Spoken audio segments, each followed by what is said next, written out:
Hello, it's BrotherMan45 as always, and welcome back to Let's Play Dragon Quest 9. Yes, it is 9.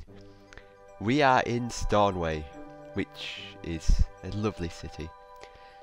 Yeah, so got a number of things to do in this episode. So first thing, you can see that we're all worn out from all that leveling up.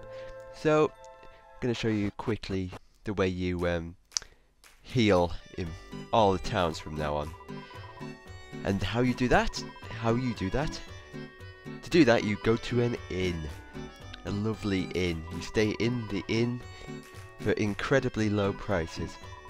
And this one's called the Quester's Rest, which is lovely. A lovely pun.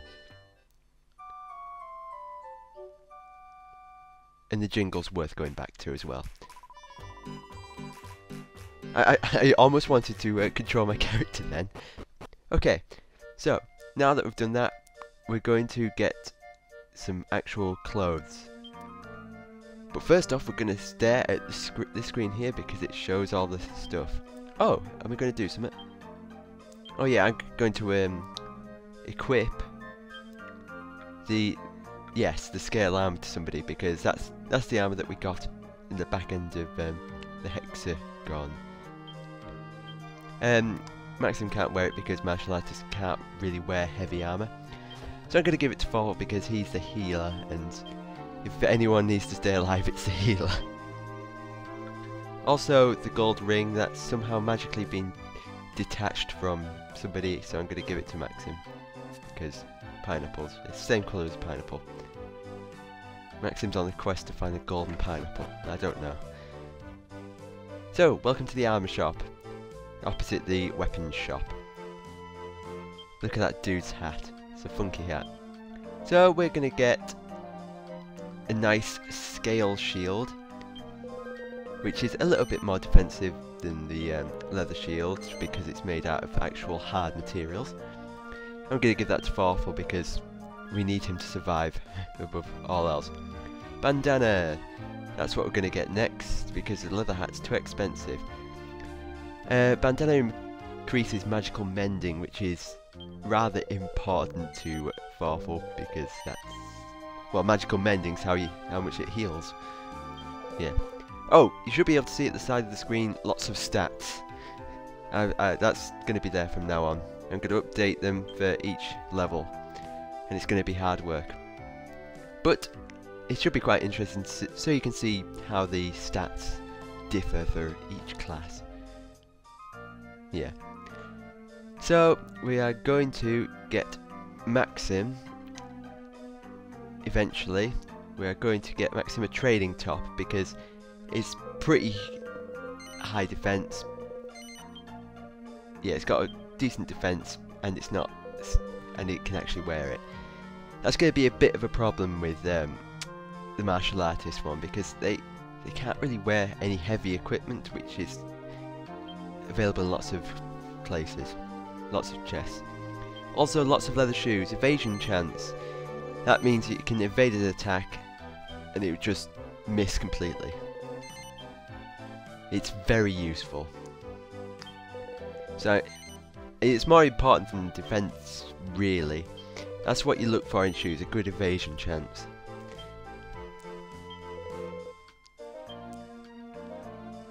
What else are we gonna get? I think that's it, actually. Yeah. So unfortunately, I forgot to get anything for Game, but Steve's are pretty sturdy, really, on their own. The base stats are really quite nice. Okay, treasure hunting now.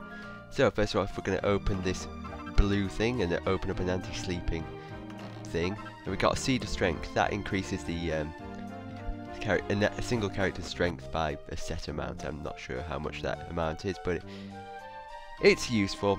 I'm not sure how many I'll be using, if I'll use them at all. I'll probably forget to use them, honestly. Almost choking there. Down the well we find linen gloves. We're going to give the linen gloves to Game because deafness is a thief's je ne sais quoi. I can't remember what deafness does, but it's useful. Yeah. I'll find out for next episode.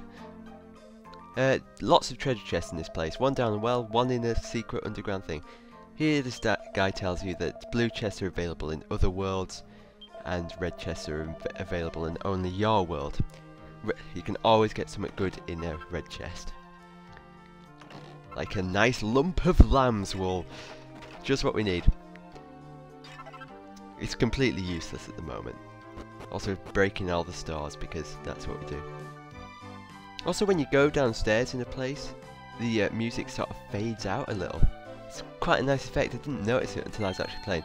Mini medal! They will become important, but ignore them for the moment because you don't know what they do. But I will be collecting as many of them as possible. So, fancy a run, anybody? Well, tough. We're going to have to save it for later because right now we're going to have a look at all these wonderful things. Got a pouch of coagulant. That's what's just outside here. Useful later on for a certain thing, but you will see what it is later on. So, here we go. Look at us go! Listen to the music. Here's me avoiding auto battles. Slowing down a little bit, and we've made it to this nice little place. There's nothing here. The only thing here of interest is seashells and a few higher level enemies. This is where I leveled up the characters. Also, let's confuse this Whooper Trooper. Oh, I kept thinking that it was going to jump into battle with me, but it never did. It just sort of stood there and watched me pick up a seashell. Also, giant evil snake that we'll be trying to beat later, because they appear in a later area. It's much better to defeat them in that area, really. I don't know why. So, time for plot. This episode's going 100 miles an hour. So, a white knight has been sighted in all his might. Yeah, sure, let's go with that. So, we want to get into the castle because we're tourists. But we're not allowed in because we're not royalty. Yeah, sure, that's how it works. So, but they're looking for a champion to defeat this white knight, and it's advertised on the sign out here. But first, let's do something completely different. Here we can have a look at the stats for all the characters. You won't need that because of course you've got the overlay that's up there at the moment, but this is where I'm going to get all the stuff from, all the stats from. You can also see the character and all their equipment. It's quite a useful screen, really. You can also rotate the character, which is useful if I knew which buttons the L and R ones are. So that's me forgetting that the sign exists, and that's me reading the sign. You have to read the sign before you talk to the guards, otherwise they will never let you in. Anyone will do, apparently. It's pretty desperate. So talk to this dude, and he'll say, "Ooh, are you wanting to get rid of this Dark Knight fellow?" And then they'll let us in. Because letting random people into a castle filled with royalty is the correct thing to do. They're not going to loot the place or anything. Also, wonderful music, nice regal music. Gonna go upstairs? No, we're going to have a wander around the castle first. So the throne room is upstairs. That's what those guards are there for. But we don't want to do that. We want to have a nice peaceful look around the place and not loot any treasure chests that we may find. Welcome to prison, by the way. If you do that there, that dude will wake up and I said, no, we haven't got you any food. Because we're cruel, apparently. I don't know what happens if you say yes. You can probably go back later and do that. This dude's gonna tell us a nice fact. A nice ancient necklace that's worth a wee bit. That might be important later on. You never know. But in the meanwhile, we'll have a wander this way. Still haven't found any treasure that we're not going to loot. Oh, look, a guard. And now, random cutscene showing this this sprite guard attacking that apparent training dummy. And he's really putting some gusto into it. Look at that. And apparently the White Knight stole his father's horse. Oh look, some treasure that we cannot loot. And we can't loot it because it's locked. We will get something to unlock it, but not to the while. But that one's not locked, and we get a nice mini medal. Because we need as many of those mini medals as we can get. It's nice and exciting with a nice mysterious mini medal thing. I was going to go up and visit the wounded, but then I thought, wait, I'm wasting too much time here. I want to get rid of this knight, and I hopefully get paid for it. Yeah, sure, let's go with that. Cutscene. King Scott, look at his hat. Well, it's crown, but I'm going to call it a hat. Look at that.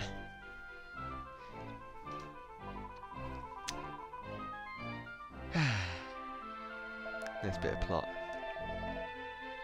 So he refuses to let his daughter go out and see the knight because I don't know why.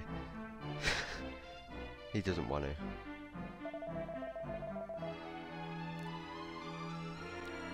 Let's approach the throne.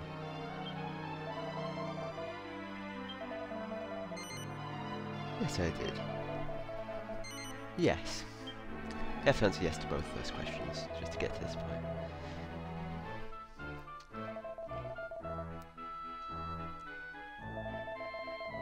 He's going to give us some nice information about this White Knight, this evil person.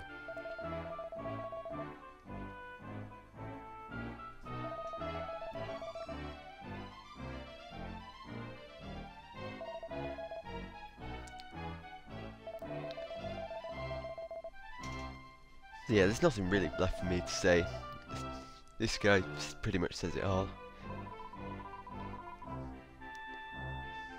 So he's essentially asking a random stranger to beat up a knight that has bested his whole army.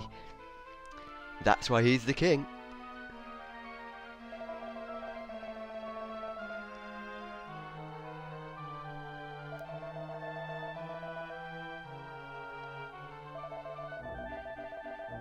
So yeah, we're going to go to a loch, which is lovely. And we're going to get a nice reward. Not like we've already looted the castle's treasure room, anything, but still, let's go and talk to this old gentleman. A huge crest. So he's not from around these parts, basically. Ooh, the White Knight is a corpse. He's a spooky ghost. Well, kind of. Yep, nice bit of good deeding. So that's what we're doing it for, really. We're not doing it for the treasure. Well, we are, but we're doing it for the glitter. Yeah, that's what I said it was, glitter. And that's it. I've gone overtime, haven't I? I'm gonna go overtime. Yep. I've gone overtime. Great. So I've been BrotherMan45. I hope you enjoyed this episode, and stay tuned for next episode where we're gonna fight a knight. Good night. Goodbye. So long. Farewell.